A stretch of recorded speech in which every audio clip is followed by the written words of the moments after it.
Hi everybody, welcome back to the course. Today we're going to look at a new section, and that's section 3, which is all about structuring the essay. In band descriptor terms, this is all about coherence and cohesion.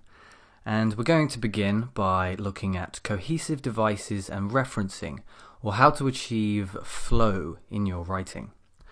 Let's begin by asking the question, what are cohesive devices? In the band descriptors, they obviously point them out. They say for band 7 that you need to use accurate and appropriate cohesive devices with not too much overuse or underuse. But what good is that if we don't know what cohesive devices are? So, cohesive devices are the words and phrases which link your sentences and the clauses within your sentences together. They link the ideas between separate sentences and clauses together. So really, cohesive devices create flow. I want you to read an extract now from a Model Task 2 essay and mark what you think the cohesive devices are. Identify the cohesive devices I've used in this paragraph.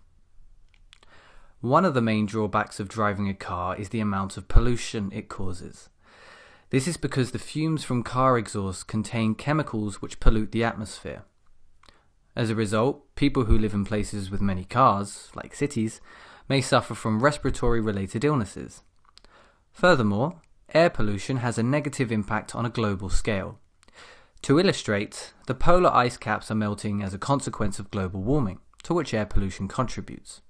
So, in this paragraph, what are the cohesive devices I've used? This is because. As a result. Furthermore. To illustrate, and as a consequence of. So we have 1, 2, 3, 4, 5 cohesive devices being used in this paragraph. And you can see how they all link back to the previous sentences before them. So we're linking ideas here. This really gets to oils the wheels of the paragraph. It just increases that flow in a dramatic way. And so what I've got on this slide is a table full of cohesive devices that you can use in your own essays. We're going to use these cohesive devices, the purposes, such as begin an opinion, describe a result, give a reason, give an example. You're going to use these more than once. So it's important that we have a variety of different cohesive devices so that you don't repeat yourself. It's a very bad idea to write, for example, twice in one paragraph. It's a bad idea to write, for example, twice in one essay. You won't need to. You have a number of different ones here. For example, to illustrate, for instance, to illustrate this point. Okay? So you should never have to repeat a cohesive device. It would be a good idea here to pause the video and to take a screenshot of this table, or perhaps even write it down to help you memorize the devices themselves. And on this next slide, we have even more useful cohesive devices for different purposes. Here we've got clarifying a point, linking ideas, switching arguments, and making another point. Okay, so lots of different cohesive devices that you can use to improve that flow in your essay. Again, pause the video, take a screenshot, print it out, and try experimenting with these cohesive devices to see if you can improve that flow in your essay. Perhaps you've been struggling to achieve flow in your essay. This is how you would remedy that. So let's look at cohesive devices in use.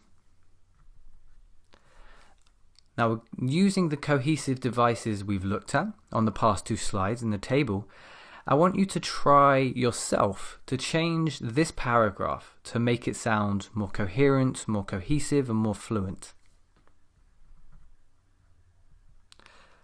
A disadvantage of prisons is their arguably luxurious conditions. Inmates are given televisions to watch, video games to play, and expensive sports facilities to use. This does nothing to deter the criminals from committing crimes once they are released. This pleasant environment requires a great amount of money to be maintained. The taxpayer, whose taxes pay for the upkeep of these prisons, is left out of pocket in order to keep prisoners entertained in their cells. Just as a side note, a little bit of extra vocabulary for you here. To be out of pocket means to have lost money.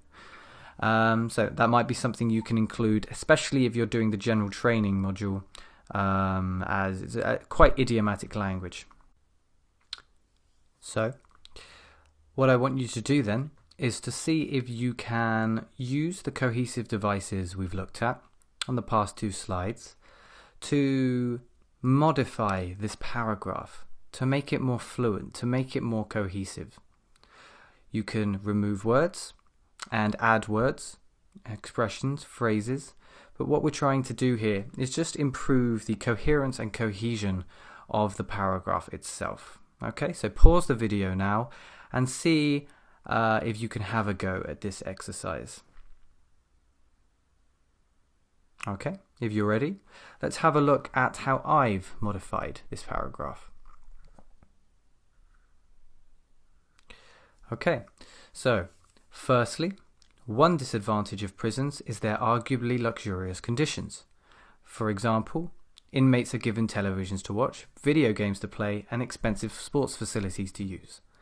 This is a problem because it does nothing to deter the criminals from committing crimes once they are released. Moreover, this pleasant environment requires a great amount of money to be maintained. As a consequence, the taxpayer, whose taxes pay for the upkeep of these prisons, is left out of pocket in order to keep prisoners entertained in their cells. As you can see, every cohesive device that's been used here has a purpose. It either introduces a point, it introduces an example, it explains a reason for your previous idea, introduces another point, it introduces a result of the previous idea. They're all referring back to previous sentences, okay, previous ideas. And that really creates a well-developed argument that is also very fluent and cohesive. One side point to make here is you should not overuse cohesive devices. This paragraph works because every cohesive device serves a purpose and improves the paragraph as a result. But if you're using cohesive devices all over the place, that will really look very forced, and it in fact has the opposite of effect of reducing the fluency of the paragraph, reducing the flow, because it looks it's hard to read when it's like that. So make sure you're only using about 4 or 5 cohesive devices per paragraph. Okay, now let's have a look at referencing, which is very similar to cohesive devices, but less so with the vocabulary and the expressions, and it's usually single words. We'll have a look at what it means now.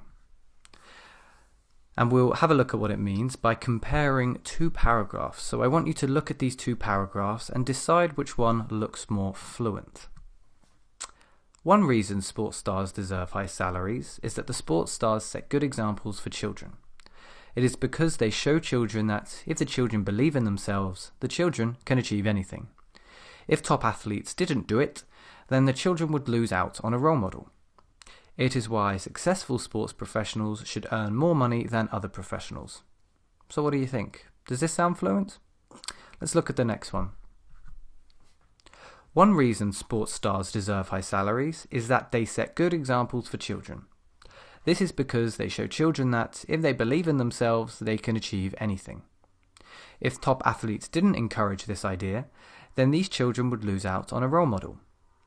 This is why successful sports professionals should earn more money than other professionals. So which one? The first paragraph or the second paragraph? Which one looks more fluent? Which one looks more cohesive? Hopefully, you've all picked the second paragraph. Let's look at why this is. So, as you can see here, we added some words and we took away other words. Let's look at the words in bold. So one reason sports stars deserve high salaries is that they set good examples for children. So we've removed the second sports stars and just added the pronoun they. This reduces repetition and increases the flow. This is because they show children. So this is because. The this refers to the previous idea about setting good examples. How do they set good examples? Well, this is how. This is because, okay? Instead of it, this is referencing back. It's often much better to use a this than an it's pronoun. If they believe in themselves, they can achieve anything. Again, we're reducing the repetition. We're not repeating children, but instead we use they. If top athletes didn't encourage this idea, here we've kind of had to modify the entire section. Instead of didn't do it, we've had didn't encourage this idea. But it's necessary because encourage, first of all, is more accurate. It's a better collocation with idea. But the important thing here is looking at the this instead of the it. So this idea, the previous idea that we've just spoken about, we're referencing back again. Then these children which we've spoken about, again referencing, would lose out on a role model. This is why instead of it is why. I'm not going to keep repeating myself. You can see how it works. This is why successful sports professionals should earn more money than other professionals. So now you know a bit more about cohesive devices and referencing. Try experimenting with them. Try seeing if you can use a few more in your essays. If you're struggling with flow, then this is probably the fastest way to remedy that problem.